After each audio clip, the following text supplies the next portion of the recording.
Let's cook! Let's eat! Let's go! Hello mga ka-chefis! The holidays are fast approaching. Kitang-kita naman sa nasa likod ko, hindi ba? Kaliwat kanan na ang mga ganap. We get to reunite with friends, families, give gifts, express our love, and create lasting memories. Pero alam ko lahat tayo nag-iisip na, ano nga ba ang ihahanda ko ngayong Pasko? So today, hindi lang isa, hindi lang dalawa, kundi isang buong Christmas feast spread reveal ang ipapakita ko sa inyo. Perfecto kung naghahanap kayo ng ideas to level up your Noche Buena or Christmas gatherings. Tara mga ka-chefis, let's cook! Unahin na natin ang pinakabida sa ating mesa, ang ating truffle cream pasta. So, unahin ko na muna. Meron ako ditong bacon strips. We'll just bake this in the oven for around, siguro mga 10 minutes. Basta maluto lang siya, mag-crisp up. I already have a preheated oven, 150 degrees Celsius. So, lagyan muna natin to dito.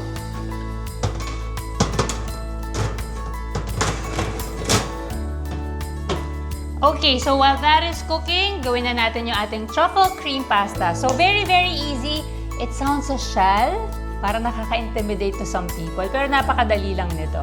So, all we need, of course, we have already our pasta. It's our spaghetti. It's already been cooked.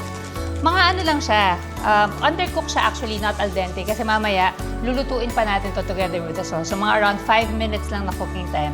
So, first thing that we need to do, painitin na muna natin ang ating lutuan. Okay. We add in our butter. So, butter and oil para mas flavorful yung ating niluluto. But of course, you have to put oil so that you don't burn your butter. So, you could use any kind of oil that you have. Pwede kayo gumamit ng olive oil, canola oil, vegetable oil. Basta kung anong meron kayo dyan, mga ka-chefis. Huwag na natin pahirapan ng ating mga sarili. Pag mainit na ating mantika, we could now add in our onions. Just saute this until translucent. And then our garlic. Okay. So, hanggang maging golden brown lang yung ating garlic. Pag naamoy na natin din yung aroma ng ating onion and garlic, you know that you could add in the next ingredient, which is our mushroom. So you could use any kind of mushroom that you find in the grocery. You could use canned mushroom, yung mga button mushroom, may shiitake mushroom din na canned. But if you can find fresh at pasok sa budget nyo ang fresh, better din. So let's just place it here and just saute it.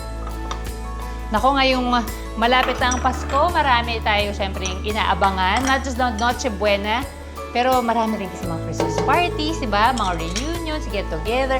I'm sure that you're all excited. Ako, I'm excited to see my family during this time kasi, you know, we get so busy during the year and this is just one of those moments that we get to see them, diba? We get to ask them how they're doing. Siyempre, hindi mawawala dyan yung mga tita na tinatanong kung, diba, like, kung kailan ka ba ikakasal? May boyfriend ka na ba? O ba't ka tumaba? May mga ganon, diba? Okay, so let's just put a little bit of salt and pepper. Just saute this. Actually, this is already good kasi nag-soften na yung ating mushroom. Okay, now let's lower the heat. We could now add in our cream. So you could use whole cream. Meron din mga half and half. Pero pinakamadaling mahanap sa ating groceries dito sa Pilipinas ay ang all-purpose cream. So this pasta dish is white sauce, di ba? Para maiba naman yung lulutuin natin para sa ating pamilya. Hindi yung palagi na lang mga carbonara, spaghetti, di ba? Something new. Saka parang sabi ko nga sa inyo, medyo it sounds social kahit na hindi naman ganun kamahal para sa ating budget. So kung pasok sa budget nyo to, lutuin nyo to for Christmas. Lagyan natin ngayon ng Parmesan cheese. You could buy fresh yung parang naka-block na Parmesan cheese. Pero pwede rin naman yung mga nasa bote na grated na siya. Depends talaga yan sa inyo kung anong madali nyo mahanap sa inyong groceries. So let's just mix that as well. Pasok na pasok to dun sa mga mahihilig sa pasta dishes sa inyong pamilya. Meron tayo dito chicken cube para mas lumasa siya. So, pwede natin siyang i-ganyan bago pa natin ihalo. Mix that into the sauce. So, be very careful lang with this dish sa inyong ilalagay na salt kasi medyo maalat na nga siya kasi meron tayong Parmesan cheese, meron ba tayong chicken cube. So, just be mindful of how you add in your salt. At meron din ako dito, ayan, meron din ako nabili na truffle paste. This one you could buy sa groceries din o kaya sa mga specialty stores. Meron din ito sa Orange and Blue app. But if you can't find it, pwede rin naman kayong gumamit lang ng truffle oil. So let me just add that. So black truffle. Ang truffle kasi is a mushroom, For those who are not familiar, it's actually a mushroom. And you know how they hunt it in Europe? Ano pa sila mga pigs na nag-hunt nito, they use their nose. Parang sila yung nag-hunt nito. So, medyo mahirap siyang i-hunt. Kaya medyo on the pricey side ang ating truffle. Yung totoong mushroom, ha. Pero itong mga paste at saka ating truffle oil, medyo, ano na yan, affordable na yan. Okay. At this point, titikman ko lang muna. Let me try it.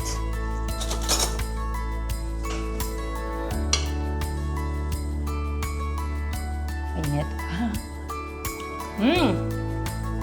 Okay, malasa na.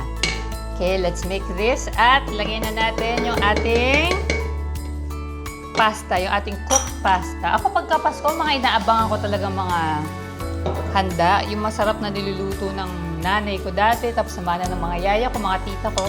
Pili ako sa embutido. I really like embutido. Pero embutido kasi na ginagawa pa ng pamilya namin, medyo hindi siya ganun ka-savory. Medyo on the sweet side. Tapos mayroong itlog sa gitna. Napakasarap. Masarap din ang ano pa ba, mga niluluto. Mga mechado. Yan ang mga ano. Tsaka yung leche flan. Kailangan may leche flan. Yung malambot. At talaga namang hindi ganun katamis. Pag ikaw talaga tumatanda ka na, dapat yung mga dessert mo hindi na ganun katamis. Diba? Okay, so let's just put it here. Pinatay ko na rin yung ating apoy. Kasi we don't want nga na ma-overcook yung ating pasta. At tandaan nyo, ang pasta, kahit na gano'ng kasarap pa ang inyong sauce, pag halimbawa, overcooked ang pasta nyo, soggy, wala. Fail yan. So yan, let's look at this. This is very creamy.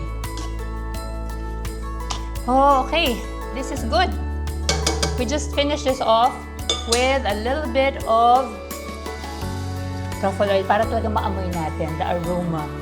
Smell it. Tapos mamaya, i-drizzle ko rin to before serving. O, diba? Hindi, diba mga ka-chefis? Ngayon, kung medyo nakita nyo nagda-dry, you could add a little bit of the pasta water.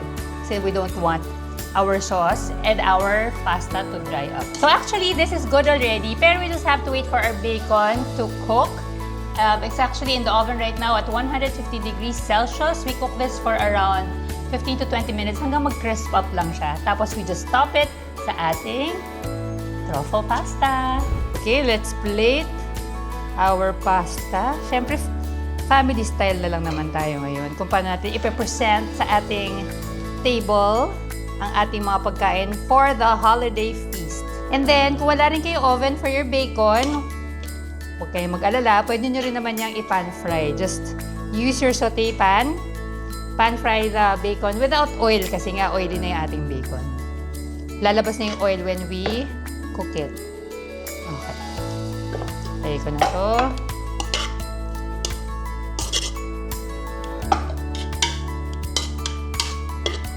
Siyempre, yung mga mushroom. Kailangan makita.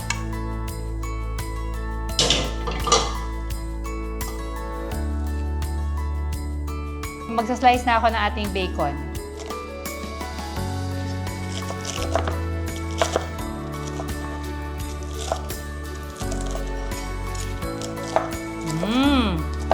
Crispy. Mga ka-chefis, kung wala nga pala kayong oven sa inyong bahay, you could always cook your bacon stovetop. So, kung walang kayo ng frying pan, tapos lutuin yung bacon nyo without oil kasi maglalabas na ng oil yung ating bacon until it crisps up. So, no oven, no problem. Pwede pa rin yan. Okay, lagyan natin dito. Sarap, oh. Tingnan natin. Sarap. Crispy. And then some parsley. There. Tapos pwede nyo pang lagyan ng Parmesan cheese or you could serve the Parmesan cheese on the side para yung guest nyo na ang kukuha. Done! One dish, 4 to go.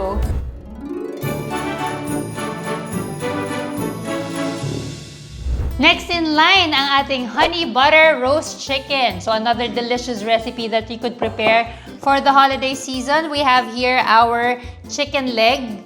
Siyempre, mas flavorful pag dark meat. And since it's roasted, siyempre, we want na yung dark meat kasi nga it will retain its moisture even when we roast it on high temperature. So again, another easy recipe. We have here our melted butter, our honey. So just place it here.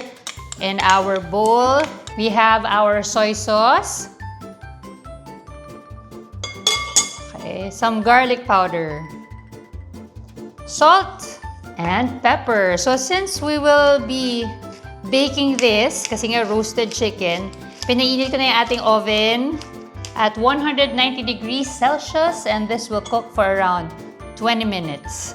So, what we're gonna do now is just mix everything. So, I'm gonna use my hands, pero siyempre mag-gloves tayo just to make sure. So, this is something that you could prepare at tapos iwanan nyo na lang sa oven habang nag-aayos pa kayo ng inyong mga tablescapes, di ba? Actually, every Christmas should be a time of reflecting dun sa mga things that we're grateful for. So many things to be thankful for. One of the most important things that I'm thankful for is, of course, the good health of my family. Kahit ano pong mangyari, ako talagang aking paniniwala.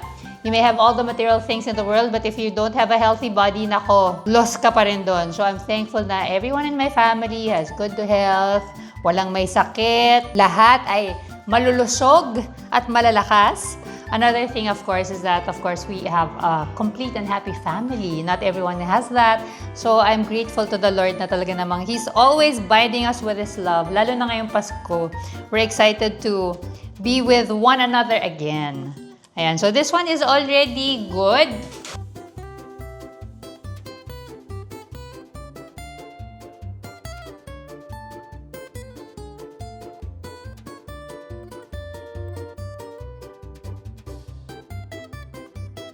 Again, kung wala kayong oven, pwede nyo naman siyang i-fry lang, pan fry. Pero of course, remove the honey. Yung honey, ipang-glaze nyo na lang. Kasi pagka may honey yung inyong marinade, masusunog. Pag halimbawa, i-fry natin. We put a little bit of some rosemaries here for additional aroma.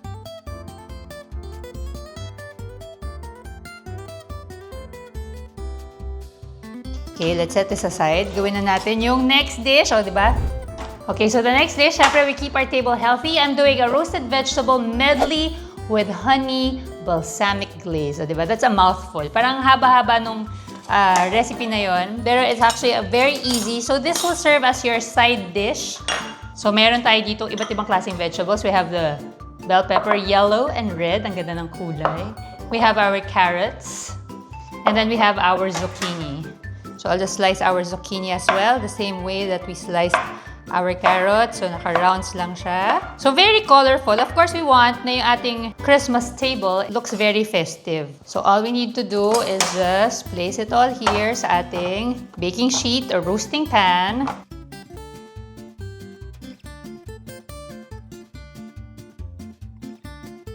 Ngayong Pasko, meron akong ba kayong mga Christmas wish? Iniisip ko kung ano ba yung Christmas wish ko eh. We also have here honey ulit. Siyempre, mga bata, may mga nagsusulat pa kay Santa Claus kung ano yung kanilang mga wish, di ba? Pero as grown-ups, we pray and we wish for so many things pag Pasko. Ako, ano ba yung mga wish ko? Siguro wish ko, alam mo, actually talaga wala naman. I don't think I have anything else to ask for. I'm so grateful dun sa buhay na meron ako ngayon, pero talagang it's always good health for my family, my loved ones, di ba? Na lahat ay nasa maayos na kalusugan, na lahat ay nakakakain ng 3 times or more in a day ng mga nutritious meals. At sana magkaroon ng hustisya dito sa Pilipinas. Alam nyo na. And then we have here our balsamic vinegar. Sarap nito. Okay, so we will roast both our chicken and our vegetables sa ating oven again at 190 degrees Celsius for 20 to 25 minutes. So let's go!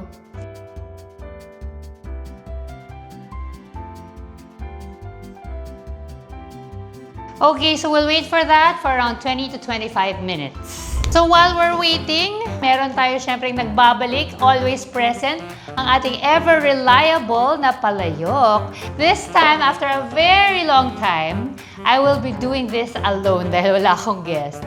And our challenge for today is rate my tita Christmas behavior. The rating will only be very tita, super tita supreme, and then the legendary tita behavior. Ready na ba ako? Let's go! First one, the tita who comes 2 hours early para makatulong pero nagchichika lang. Marami ito. Very tita lang siya. I don't really do that. Kasi pag halimbawa, ako na yung bisita at hindi na ako yung host, I take my time. Pero I'm sure na marami mga ganyan tita na kakilala nating lahat na parang ang aga-aga, hindi pa tayo tapos mag-ready, nandyan na kasi gusto makatulog, pero ang ending nga nagchichikahan lang tayo. The tita who makes everyone post for 37 different group photos. Super tita supreme. Yes. Talagang ako ay nagpapapost, lagi may safety. Kasi nga sabi, if you don't have a picture, it didn't happen. Kailangan meron tayong evidence. Kayo ba nakaka-relate? May mga ganyan ba kayo tita? Mga ka-chefis? Yun na nga. The tita who wears a full sparkly gown even if the party is just in the living room. Yes, legendary tita behavior. Actually, hindi man gown. Pero last year, nung nag-Christmas kami, was sparkly. Mga sequin. So ako, ang damit ko, 2 party yon, talagang dapat may sequin. Dapat nakitang-kita ka, kumikinang-kinang ka. It's so me. The tita who wins all parlor games because my hidden competitiveness. Mga ka-chefy, siguro naman. Napanood nyo na yung mga ibang videos ko. Mas masal naman nanalo ko. Ha! Kaya kasi ako concentrate sa pagluluto, pagsasharing ito. The tita who calls the kids ang tatangkad yun na, even if she saw them last week. Nako, super tita supreme. Yung parang mga ganito feeling ko rin, pang small talk na lang din ng mga tita. Na parang, basta may masabi ka lang, mema lang, di ba? Ang tatangkad yun na. Tita who always asks, oh, may boyfriend ka na? Every single Christmas dinner. Very tita to, pero hindi ako masyadong ganito. Pero alam ko yung mga ganitong klaseng tita, lalo na kung halimbawa nasa 30 ka na. Kailan ka mag-aasawa? Kailan ka na mag-aasawa? Kailan ka ba mag-aasawa? Kayo, kailan kayo mamamatay? I know that it could be irritating sometimes. Ano ako, every year tinatanong yan. The tita who whispers, ito na. Pinandulo pa talaga to Uy, tumaba ka as her official Christmas greeting. Hindi ako ganito. Pero maraming ganito, very tita, very tito. May mga ganito akong kalala. Hindi lang tita, tito rin. Tapos po, ano pong kasunod, di ba? Well, yun na nga. Some people, some titos and titas can be insensitive, but naging Pero hindi ako ganito. I'm very, mindful of what I see. Lalo na Pasko, minsan mo na nga lang makita is yung pang tumaba. Malapit na natin makita ang ating mga kamag-anak, tito, tita. Mag-ready na kayo sa inyong mga smiles and mga responses when you see them. Okay. Vegetables. Ganda ng kulay. Let's plate!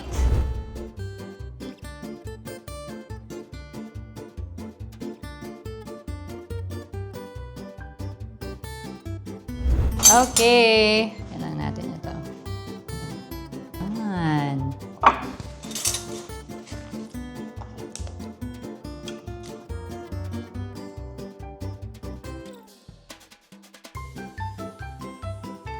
Okay, 2 dishes done.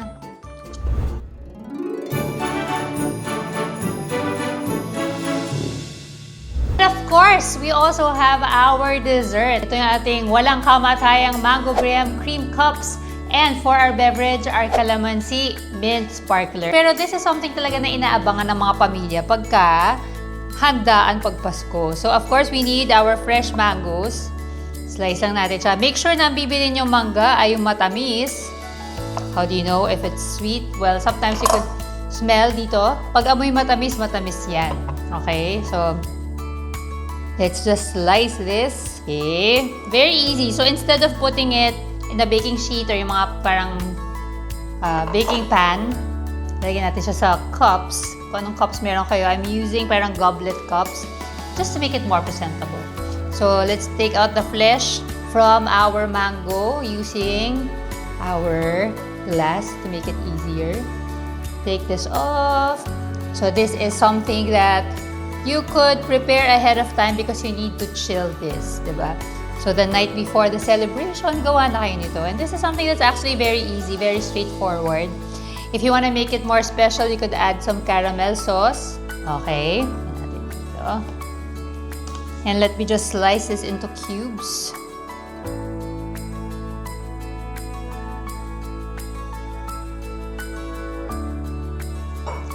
Dito sa ating plate.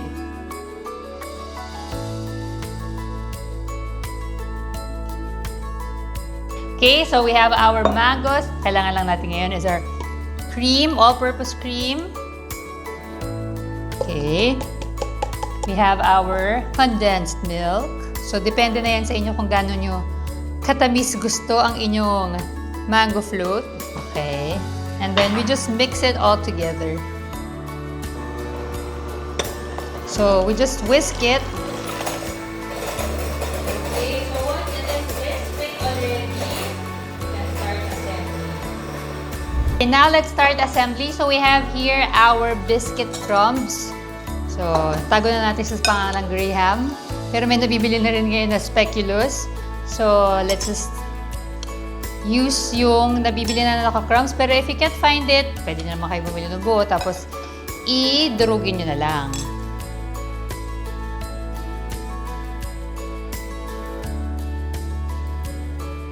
Okay, and then we have our cream. Lagay lang natin siya dito sa ating pastry bag para mas madali natin siyang maipasok dun sa loob ng ating goblet.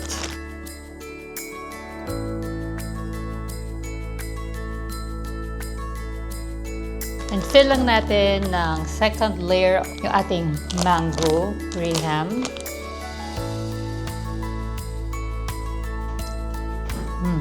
Sarap. Hindi masyado matamis. Titang-tita. Sarap ng dessert. Di masyado matamis. So, ayan.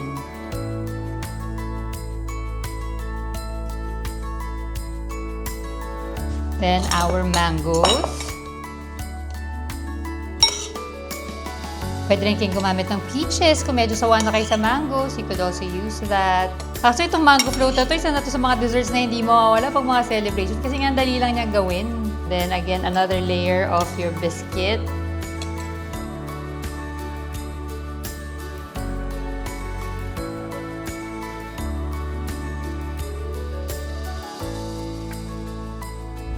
Okay, so we have here our Mango Graham cream cups. Papalamigin ko muna to. Let's let it chill. Tapos gagawin na natin ang ating calamansi mint sparkler. Okay, so now let's make our calamansi mint sparkler. Very, very easy. We just need calamansi juice. Napakasarap din ng drink na to and very easy to make. Para meron namang mga ibang iniinom ngayong Pasko. And then we have here honey. Para mabalance off yung asim ng ating calamansi. There. Mix. And then you have here you have soda water. Pwede rin kayo gumamit ng sparkling water if you like. Oops. Just place it there. So may fizz na to.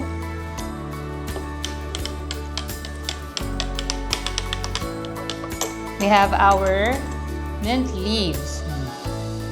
Nasa tanim namin to, sa labas. Ang sarap pag may mga ganitong tanim. Ang bango. It will add yung scent and freshness sa ating calamansi mint sparkler. We're almost done with our Christmas feast spread.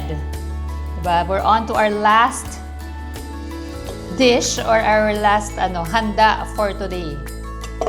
Ang dali, di ba? There.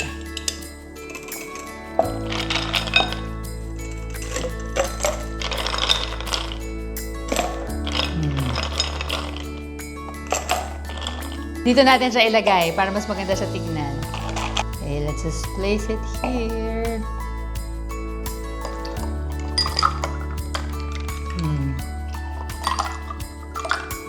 And let's add some lime.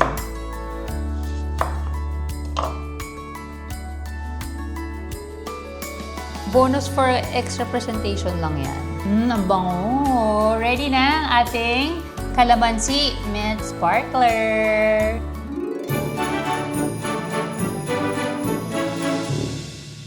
Mga ka-chefis, presenting our Chef Mom Christmas Spread 2025! Ayan, picture muna ako for a while lang. Picture? Paano nga ba mag-picture? Okay.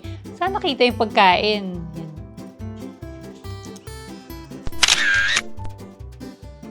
Siyempre, titikman na natin ngayon ang ating dish. So, let's start with, sige, mag-start muna ako sa ating vegetables. Ang ating, okay, pasta. The bacon. And our chicken. Teka, pero tikman ko muna to. Tikman ko na muna yung ating vegetables. Sarap. Malambot na yung ating mga vegetables at nalalasahan ko yung ating balsamic. So good. Very fresh at saka medyo matamis-tamis din. Now let's have our creamy truffle pasta. Sarap. Lasang lasa yung ating truffle, the cream. So good. At tingnan na natin tong manok. Okay, I'll just get a small piece.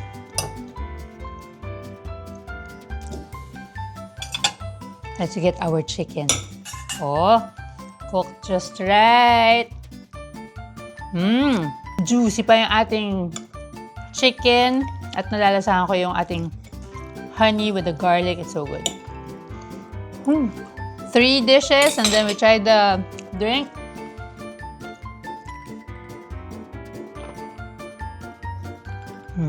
Refreshing. Grabe. Tikman na rin natin yung dessert. Oops. Kailangan meron ng lahat ng layers. Perfect way to end your Christmas feast. Ang sarap. So good. Nakakatuwa mga ka-chefis that I was able to finish 5 dishes for you for Christmas, di ba? Napakadali lang ng mga ito. It looks so festive. Kinda looks expensive, pero if you really think about it, hindi yan mahal. Na-upgrade lang natin yung ibang dishes natin. Nagmukha lang sang social, pero very affordable to. So sa mga ka-chefis dyan, make sure lang that when you celebrate Christmas, let's make it stress-free. Huwag natin masyadong pahirapan ang ating mga sarili. Our dishes can be made delicious kahit na hindi tayo masyadong patagal sa kusina. Diba? Kailangan natin ngayon less stress sa buhay. Like all of these dishes, nakita nyo to, this could all be done in parang an hour. Tapos you have a lot of time to interact with your guests, magpaganda ka, tapos hindi ka masyadong yung parang pagod na pagod pagdating ng Christmas celebration. Ang mahalaga, you enjoyed making it, and you're sharing it with the people that you love. And that's it for today's episode. Sana ay nabigyan ko kayo ng ideas for your Noche Buena or Christmas party. But before we end this video, I just want to greet you mga ka-chefis na isang maligayang Pasko. May this season be filled with comfort, good memories, and dishes that bring your family close together. So please don't forget to like and subscribe and let me know your thoughts in the comment section. Till our next dish together mga ka-chefis!